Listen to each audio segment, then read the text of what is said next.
नमस्कार साथियों, मैं एमएस गुजर प्रगति क्लासेज के यूट्यूब चैनल पर एक बार फिर से आपका हार्दिक स्वागत करता हूं, अभिनंदन करता हूं। दोस्तों, कोरोना महामारी के इस वैश्विक संकट में ऑनलाइन क्लासेज जो प्रगति क्लासेज के ऑनलाइन प्लेटफॉर्म पर शुरू हुई है, इस क्रम में मैथ, रीजनिंग, जीके की जो क्लासें आपको प्रोवाइड करवाई जा रही हैं, उनका घर बैठे आप घर में रहकर सुरक्षित रहकर और लगातार अपनी पढ़ाई को सुचारू रखें। मैं तो इतना ही कहना चाहूंगा कि जो प्रगति क्लासेज का यूट्यूब चैनल है, उसमें जो भारतीय राजव्यवस्था की क्लास हमने शुरू की है, उसमें पहला जो टॉपिक हमने पढ़ा है भारत की संसद, और उसके बाद में भारतीय संविधान, और दूसरा टॉपिक भारतीय संसद। दोस्तों, पिछली क्लास में हमने भारतीय संसद का जो पहला सदन था लोकसभा, उसके बारे में चर्चा की है, और आज हम पढ़ेंगे राज्यसभा के बारे में। तो दोस्तों, हम चर्चा कर रहे हैं संसद की, जिसका उल्लेख है भारतीय संविधान के भाग 5 के अनुच्छेद 7(9) में, और आज हम पढ़ने वाले हैं संसद का दूसरा सदन राज्यसभा। ध्यान रखना दोस्तों, आज हम राज्यसभा के बारे में पढ़ेंगे, और इस राज्यसभा का जो उल्लेख है वो अनुच्छेद 80 में है। लोकसभा का उल्लेख दोस्तों अनुच्छेद 81 में था, और राज्यसभा का उल्लेख अनुच्छेद 80 में है। ध्यान रखना दोस्तों, हमें क्रमानुसार पढ़ना है राज्यसभा को, तो बता देता हूं। सबसे पहले हम चर्चा करेंगे राज्यसभा के उपनामों की। राज्यसभा के उपनाम दोस्तों, इसे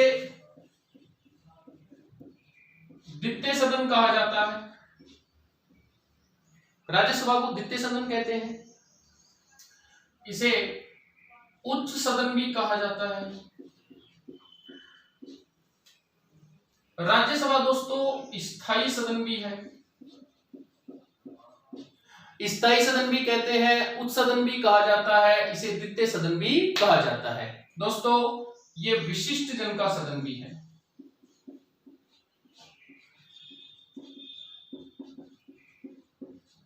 और राज्यसभा को अप्रत्यक्ष सदन भी कहा जाता है। अप्रत्यक्ष सदन क्योंकि इसके सदस्य डायरेक्ट या सीधे जनता के द्वारा चुने नहीं जाते हैं। उच्च सदन, प्रथम सदन लोकसभा है, इस कारण ये द्वितीय या उच्च सदन हो गया। स्थायी सदन क्योंकि जो राज्यसभा है वो कभी भी दोस्तों भंग नहीं होती है। साथियों, ये कभी भंग नहीं होती, इसी कारण ये स्थायी सदन है। बल्कि लोकसभा प्रति 5 वर्ष बाद भंग हो जाती है, और बीच में उसे भारत का राष्ट्रपति भंग कर सकता है। तो द्वितीय सदन, उच्च सदन, स्थायी सदन, विशिष्ट जन का सदन और अप्रत्यक्ष सदन, ये सारे उपनाम हैं राज्यसभा के। राज्यसभा जिसका उल्लेख अनुच्छेद 80 में है। दोस्तों, इस क्रम में हम चर्चा करें तो राज्यसभा की सदस्य संख्या।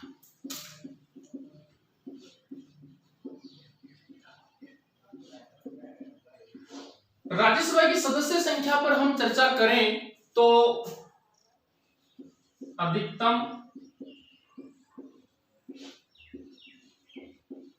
या न्यूनतम, या वर्तमान की हम बात करें तो अधिकतम इसकी सदस्य संख्या फिलहाल 250 हो सकती है, और वर्तमान में सदस्य संख्या 245 है। अंतर 5 का है दोस्तों। लोकसभा में अंतर 7 का था, और राज्यसभा में अंतर 5 का है। पाक अधिकृत कश्मीर जो पीओके है उसके कारण ये अंतर है। 250 अधिकतम सदस्य संख्या हो सकती है राज्यसभा की, वर्तमान में है 245। साथियों, जो 245 राज्यसभा के सदस्य हैं उनका गणित कुछ इस प्रकार से है।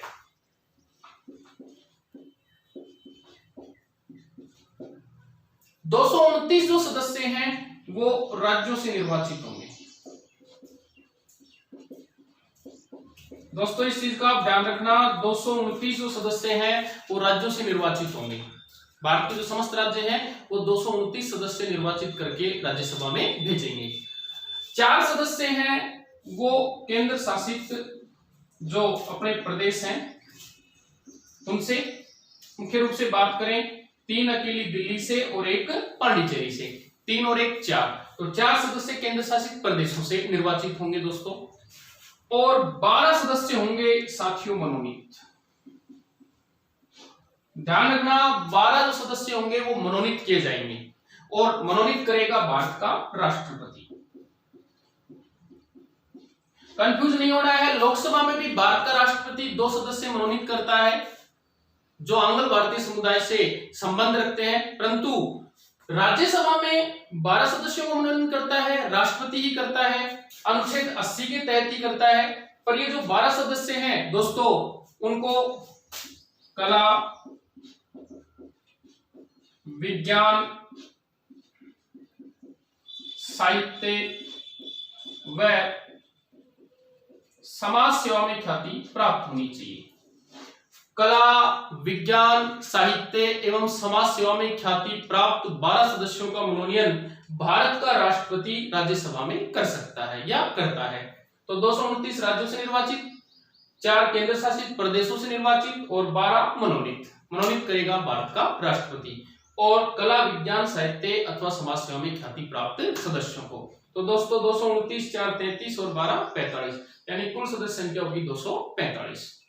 सबसे पहले हमने चर्चा की राज्यसभा के उपनामों पे, और अब हम चर्चा कर रहे हैं सदस्य संख्या। इस क्रम में दोस्तों हम आगे बढ़े तो कार्यकाल, हम चर्चा कर रहे हैं राज्यसभा के कार्यकाल की।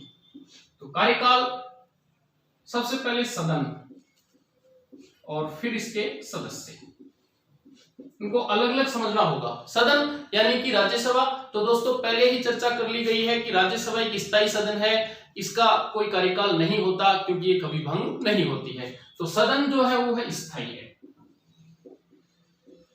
सदन स्थायी है। सदस्य 6 वर्ष। राज्यसभा के जो सदस्य हैं वो 6 वर्ष बाद अवकाश ग्रहण कर लेते हैं, 6 वर्ष बाद उनका कार्यकाल संपन्न हो जाता है, परंतु जो राज्यसभा है वो सदन हमेशा स्थायी रहता है, उसका कोई निश्चित कार्यकाल नहीं है क्योंकि वो कभी भंग नहीं होता। इस कारण एक व्यवस्था बना दी गई है दोस्तों कि प्रति 2 वर्ष बाद राज्यसभा के 1/3 जो सदस्य हैं वो अवकाश ग्रहण कर लेंगे। अवकाश ग्रहण करेंगे 1/3 सदस्य प्रति 2 वर्ष बाद में। जो सीटें खाली होंगी उनकी जगह नए सदस्यों का निर्वाचन कर लिया जाएगा। दोस्तों ध्यान रखना, ये प्रक्रिया सतत व लगातार चलती रहेगी, इस कारण जो राज्यसभा है वो सदन कभी भी भंग नहीं होगा। दोस्तों आज हम राज्यसभा पढ़ रहे हैं जिसका उल्लेख संविधान के अनुच्छेद 80 में है। सबसे पहले उपनामों पे चर्चा की, फिर हमने चर्चा की सदस्य संख्या पे, और फिर हम चर्चा कर रहे थे कार्यकाल। कार्यकाल में सदन स्थायी होता है और सदस्यों का कार्यकाल होता है 6 वर्ष। प्रति 2 वर्ष बाद 1/3 सदस्य अवकाश ग्रहण कर लेते हैं और उनकी जगह नए सदस्यों का निर्वाचन कर लिया जाता है। इस क्रम में हम चर्चा करें तो राज्यसभा के जो सदस्य हैं उनकी योग्यता, साथियों क्या योग्यता होनी चाहिए। तो जो सदस्य हैं उनकी योग्यता की अगर अपन चर्चा करें तो वह भारत का नागरिक हो। पहली चीज, जो भी सदस्य राज्यसभा चुनाव लड़ने के लिए योग्य है उसकी पहली योग्यता भारत का नागरिक हो। नंबर 2, उम्र कम से कम 25 वर्ष हो। दोस्तों उसकी जो उम्र है वो कम से कम 30 वर्ष हो, और 25 वर्ष जो उम्र है लोकसभा सदस्यों के लिए है दोस्तों, और 30 वर्ष की जो उम्र है वो राज्यसभा। और तीसरी जो शर्त है या कंडीशन है वो किसी लाभ के पद पर आसीन न हो, लाभ के पद पर न हो। तो राज्यसभा सदस्य बनने के लिए जो योग्यताएं हैं, जो अहर्ताएं हैं जो तय की गई, वो भारत का नागरिक होना चाहिए, उसकी उम्र कम से कम 30 वर्ष होनी चाहिए और वो किसी लाभ के पद पर आसीन नहीं होना चाहिए। दोस्तों राज्यसभा की जहां तक हम चर्चा करें तो राज्यसभा जो है उसका उल्लेख भारतीय संविधान के अनुच्छेद 80 में है जिसकी हम चर्चा कर रहे हैं। सबसे पहले उपनाम के बाद में सदस्य संख्या के बाद में हमने चर्चा की है कार्यकाल की, और फिर सदस्यों की योग्यता। इस क्रम में हम थोड़ा सा आगे बढ़े, जो राज्यसभा है उसकी गणपूर्ति या कोरम। तो दोस्तों गणपूर्ति या कोरम की चर्चा हमने लोकसभा में भी की थी। गणपूर्ति या कोरम यहाँ भी 1/10 होता है। दोबारा मैं आपको बता देना चाहता हूं, किसी भी सदन की वह न्यूनतम संख्या जिसकी उपस्थिति में सदन की कार्यवाही संचालित की जा सके, गणपूर्ति अथवा कोरम कहलाता है। दोस्तों, राज्यसभा सदस्यों के निर्वाचन की हम चर्चा करें कि इनका निर्वाचन कैसे होता है। तो राज्यसभा के जो सदस्य हैं उनका निर्वाचन संबंधित राज्य की जो विधानसभा है उस विधानसभा के सदस्यों के द्वारा किया जाता है। दोस्तों, मैं ये क्लियर कर देना चाहता हूं या कंफर्म कर लो आप कि जो राज्य विधानसभा के सदस्य हैं वो राज्यसभा सदस्यों का चुनाव करके भेजेंगे, क्योंकि दो केंद्र शासित प्रदेश ऐसे हैं जिनमें विधानसभा, दिल्ली और पांडिचेरी। तो दिल्ली 3 सदस्य चुन करके भेजती है और पांडिचेरी से 1। अन्य केंद्र शासित प्रदेशों से कोई भी सदस्य राज्यसभा में निर्वाचित नहीं होता है। तो निर्वाचन होगा राज्य विधानसभा सदस्यों के द्वारा। साथियों, ये जो राज्यसभा है इसमें चुने जाने वाला या राज्यसभा का एक सदस्य प्रति 10 लाख की जनसंख्या का प्रतिनिधित्व करता है। यह महत्वपूर्ण बात है दोस्तों, ध्यान रखना कि जो एक सदस्य है जो राज्यसभा में चुना जा रहा है वो 10 लाख, कम से कम 10 लाख लोगों की जो जनसंख्या है उसका प्रतिनिधित्व राज्यसभा में जाकर के करता है। और लोकसभा में यह संख्या केवल 5 लाख है। तो लोकसभा का सांसद 5 लाख की जनसंख्या का प्रतिनिधित्व करेगा और राज्यसभा का सांसद 10 लाख की जनसंख्या का प्रतिनिधित्व करेगा। दोस्तों, राज्यसभा के बारे में हम चर्चा करें तो भारत का जो उपराष्ट्रपति होता है, ये इंपॉर्टेंट बात है, वो राज्यसभा का पदेन सभापति होता है। दोस्तों ध्यान रखना, भारत का उपराष्ट्रपति है वो राज्यसभा का पदेन सभापति होता है। सभापति नहीं, पदेन सभापति। पदेन को लेकर के आपके दिमाग में जो चल रहा है उसको आप क्लियर करें। ऐसा पद जो एक पद प्राप्त करने के बाद स्वतः ही प्राप्त हो जाए, ऐसा पद जो एक पद प्राप्त करने के बाद स्वतः ही प्राप्त हो जाए उसे पदेन कहा जाता है। जैसे आज कोई बंदा भारत का उपराष्ट्रपति बनता है, उपराष्ट्रपति बनते ही वो राज्यसभा का उपसभापति बन जाता है, सभापति बन जाता है, अतः उसे पदेन सभापति कहा जाता है। तो भारत का उपराष्ट्रपति इसका पदेन सभापति हो गया। दोस्तों यहाँ कुछ चीजें आपने वो क्लियर करनी है।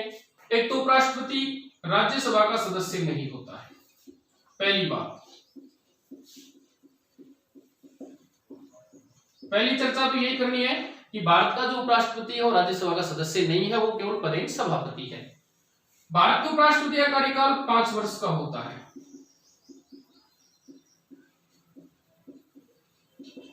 बल्कि राज्यसभा सदस्यों का कार्यकाल 6 वर्ष का होता है मित्रों। और तीसरी बात, भारत का जो उपराष्ट्रपति है वो अपना त्याग पत्र राष्ट्रपति को सौंपता है। तो दोस्तों यहाँ 3 चीजें निकल के आई हैं। भारत का उपराष्ट्रपति अपना त्याग पत्र राष्ट्रपति को सौंपेगा, उसका कार्यकाल 5 वर्ष का होगा और वो राज्यसभा का सदस्य नहीं होगा। बल्कि हम लोकसभा के संदर्भ में बात करें, लोकसभा का अध्यक्ष उसका सदस्य होता है। लोकसभा अध्यक्ष का कार्यकाल उसके सदस्यों के कार्यकाल के बराबर होता है, यानी कि 5 वर्ष। और राष्ट्रपति का लोकसभा का जो अध्यक्ष होता है वो अपना त्याग पत्र उपाध्यक्ष को सौंपता है, बल्कि भारत का उपराष्ट्रपति या राज्यसभा का जो सभापति होता है वो अपना त्याग पत्र भारत के राष्ट्रपति को सौंपता है। तो दोस्तों ध्यान रखना, भारत का उपराष्ट्रपति राज्यसभा का पदेन सभापति होता है। दोस्तों राज्यसभा हम पढ़ रहे हैं और चर्चा कर रहे हैं पदेन सभापति की। एक पद प्राप्त करने के बाद दूसरा पद जब स्वतः ही प्राप्त हो जाए तो उसे पदेन कहा जाता है।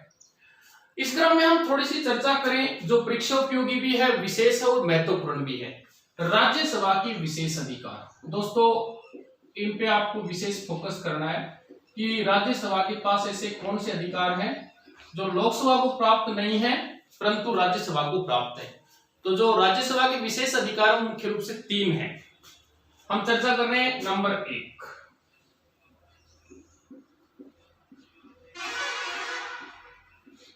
राज्यसभा का पहला विशेष अधिकार है दोस्तों अनुच्छेद 67। समझना है अपने को, अनुच्छेद 67 में पहला विशेष अधिकार है। क्या लिखा है वो सुनो। अनुच्छेद 67 ये कहता है कि भारत के उपराष्ट्रपति को अगर पद से हटाना है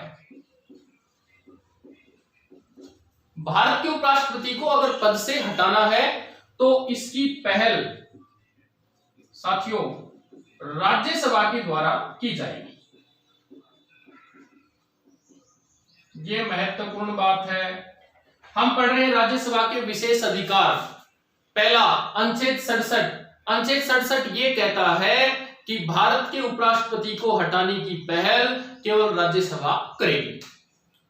भारत के उपराष्ट्रपति को हटाने की पहल लोकसभा नहीं कर सकती है। इस कारण ये अनुच्छेद 67 के तहत राज्यसभा का एक विशेष अधिकार है। दोस्तों नंबर 2,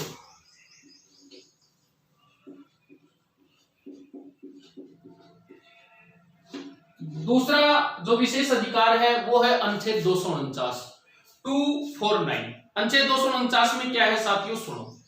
राज्यसभा साथियों अपने 2/3 बहुमत से, अगर उसके पास 2/3 बहुमत है या विशिष्ट बहुमत है, 2/3 बहुमत से राज्य सूची के किसी विषय को, राज्य सूची का कोई भी विषय है उसको 1 वर्ष के लिए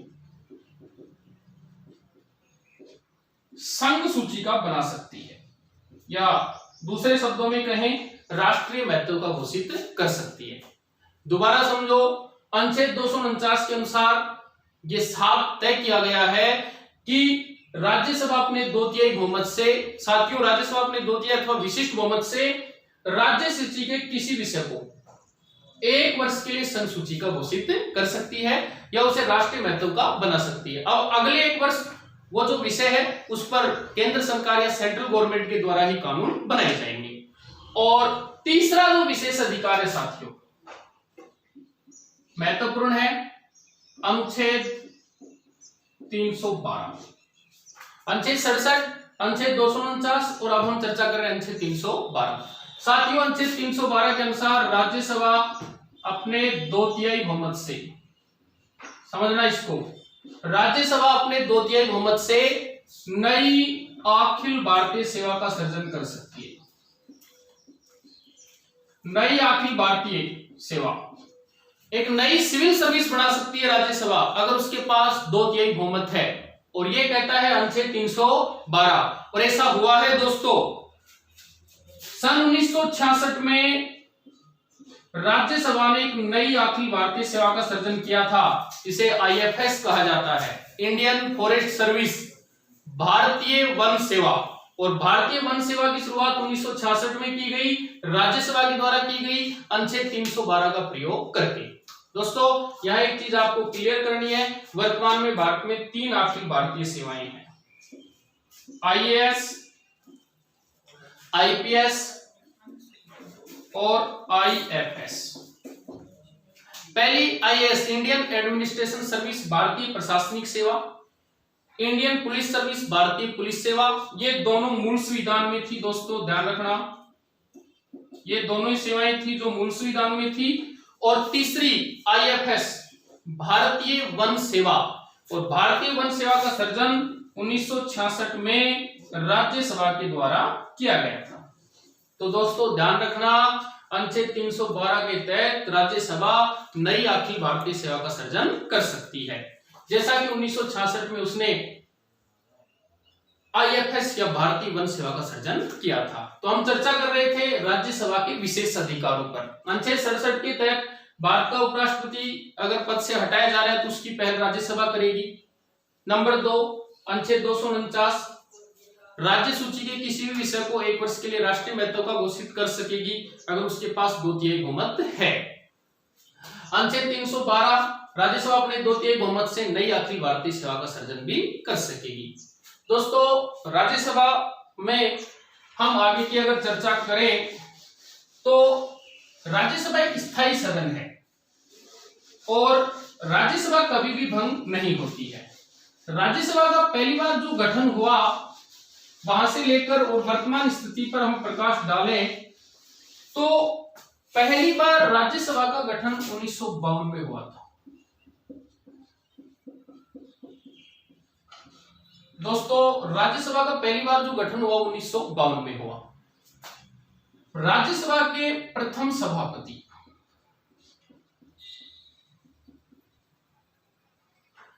राज्यसभा के जो प्रथम सभापति थे वो, फिर हम चर्चा करें राज्यसभा के प्रथम उपसभापति।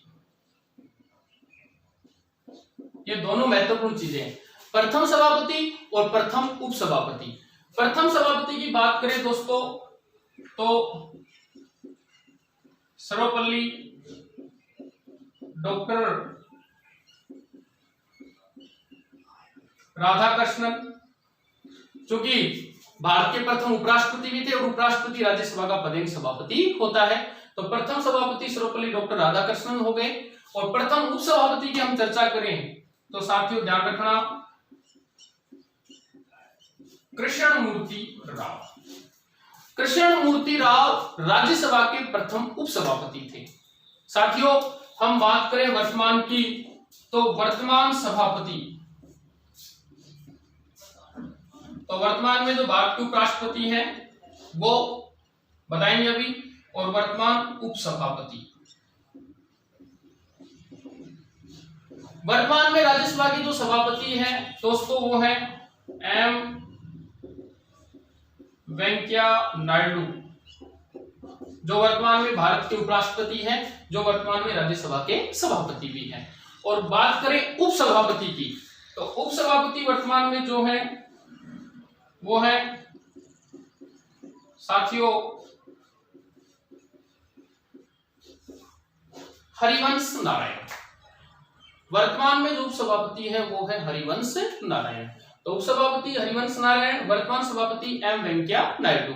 दोस्तों प्रथम सभापति सर्वपल्ली डॉक्टर राधाकृष्णन और उपसभापति कृष्णमूर्ति राव। आज तक किसी भी महिला को राज्यसभा का सभापति बनने का गौरव हासिल नहीं हुआ है, क्योंकि आज तक कोई भी महिला भारत के उपराष्ट्रपति के पद पर नहीं पहुंची है। क्योंकि प्रतिभा पाटिल देश की प्रथम महिला प्रधानमंत्री बनी, उनको एक गौरव हासिल हुआ था। साथियों आज हम राज्यसभा की चर्चा कर रहे हैं और भारत का उपराष्ट्रपति राज्यसभा का पदेन सभापति होता है। इस क्रम में एक दो प्रश्न पूछे जाते हैं। अगर हम मौखिक उनकी चर्चा करें तो आप ध्यान देना, वो सारी चीजें मैंने आपको पहले क्लियर करवा दी हैं। भारतीय संसद का ऐसा सदन जिसके अध्यक्ष अथवा सभापति का कार्यकाल सदस्यों के कार्यकाल से भिन्न होता है। तो दोस्तों लोकसभा अध्यक्ष और उसके सदस्यों का कार्यकाल तो सेम होता है, बल्कि राज्यसभा का जो सभापति और उसके सदस्य उनका कार्यकाल भिन्न होता है। तो इसका उत्तर राज्यसभा होगा। इसका विशेष ध्यान रखना है, ये एक दो प्रश्न मैं आपको बता रहा हूं। दूसरी बात, भारतीय संसद का ऐसा सदन जिसका अध्यक्ष अथवा सभापति उस सदन का सदस्य नहीं होता है। तो भारत का उपराष्ट्रपति राज्यसभा का सदस्य नहीं होता है, बल्कि लोकसभा का अध्यक्ष है वो लोकसभा का सदस्य होता है। तो इसका उत्तर भी राज्यसभा होगा। और तीसरा प्रश्न दोस्तों, भारतीय संसद के उच्च सदन राज्यसभा का सभापति अगर अपना त्यागपत्र सौंपना चाहे तो किसे सौंपेगा? तो इसका उत्तर होगा भारत का राष्ट्रपति। जबकि हम बात करें लोकसभा की तो लोकसभा का अध्यक्ष अगर अपना त्यागपत्र सौंपना चाहे तो किसे सौंपेगा? तो वो लोकसभा उपाध्यक्ष को, और अगर उपाध्यक्ष सौंपना चाहे तो लोकसभा अध्यक्ष को। साथियों हम भारतीय संसद पढ़ रहे हैं और भारतीय जो संसद है उसमें बेसिक जानकारी और लोकसभा पर हमने पहले ही चर्चा कर ली है। और आज का जो टॉपिक है, आज की क्लास है, इसमें हम राज्यसभा पर चर्चा कर रहे हैं। क्योंकि राज्यसभा का जो पूरा विवरण है आपको बता दिया गया है। अगली क्लास जो होगी हमारे भारतीय संसद के जो पार्ट की, उसमें हम भारत के राष्ट्रपति पर चर्चा करेंगे। तब तक आप घर में रहें, सुरक्षित रहें, सतर्क रहें और यहाँ से जो सेवाएं दी जा रही हैं उनका लाभ उठाएं। धन्यवाद।